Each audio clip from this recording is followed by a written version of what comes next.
بسم الله الرحمن الرحيم وقالوا قلوبنا غلف بل لعنهم الله بكفرهم فقليلا ما يؤمنون.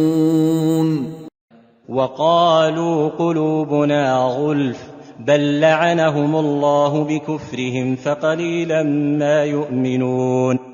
أي اعتذروا عن الإيمان لما دعوتهم إليه يا أيها الرسول بأن قلوبهم غلف، أي عليها غلاف أغطية فلا تفقه ما تقول، يعني فيكون لهم بزعمهم عذر لعدم العلم، وهذا كذب منهم. فلهذا قال تعالى: بل لعنهم الله بكفرهم، أي أنهم مطرودون ملعونون بسبب كفرهم، فقليلا المؤمن منهم أو قليلا إيمانهم، وكفرهم هو الكثير.